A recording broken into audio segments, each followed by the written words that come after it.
Полуразрушенные дома, сгоревшие постройки, неблагопристойный вид поселка. Этот вопрос тревожит жителей Серебряного Бора Нерюнгринского района. Когда поселок приведут в порядок и почему затягивается этот процесс, узнавал наш коллега Сергей Козюров. Он сейчас на прямой связи со студией. Сергей, приветствую. Расскажи, в чем там проблема?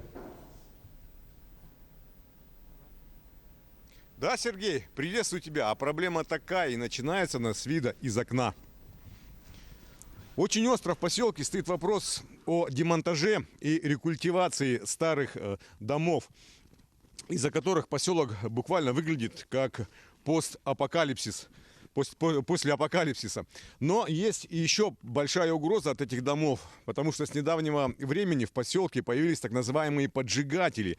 Неизвестные намеренно стали поджигать расселенные дома в надежде, что это ускорит процесс рекультивации. Но старые дома в поселке — это так называемые УГПДшки, каркас которых состоит из железа, после пожара которое разобрать, демонтировать гораздо сложнее.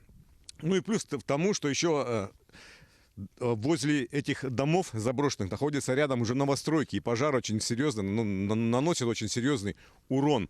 О том, как сегодня решаются эти проблемы, мы поговорим, и о том, когда же все-таки уже поселок обретет свою былую славу и краски, мы поговорим с заместителем главы поселка Серебряный Бор Торгашной Еленой Владимировной. Елена Владимировна, ну скажите, пожалуйста, что на сегодня мешает быстро и качественно провести вот эти работы рекультивационные? Когда уже поселок блеснет своими красками? Но в первую очередь, конечно, это отсутствие денежных средств. Бюджет поселка слишком маленький, чтобы одночасно, вот так за одно лето, например, взять и убрать все расселенные аварийные дома.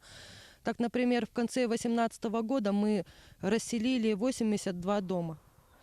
Сейчас в поселке необходимо рекультивировать 110 земельных участков. В том числе это земельные участки, на которых дома уже сгорели. 40 домов стоят еще коробками, вот как сейчас мы видим, где еще полнокаркасный дом в сборе стоит. 40 таких домов стоит. Много домов, 67 вместе с этими 40, это где в том числе завалены тяжелой техникой. Возле многоквартирных домов новопостроенных мы также нанимали подрядные организации, которые заваливали данные дома в кучу. Естественно, людям очень неприятно выходить из дома и видеть вот эти вот помойки. Ну, как по-другому скажешь.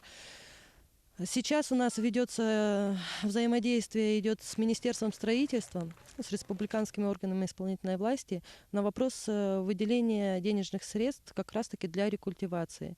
Если все благополучно сложится и денежные средства будут выделены, а здесь примерно нужно 33 миллиона. Это самые заниженные расчеты. Минимум. Да, минимум, с учетом того, что мы посносили. В 2019 году мы снесли 12 домов. Заключали муниципальный контракт также через электронные торги. Ну, то есть своими силами вот это максимум, что мы смогли сделать за год.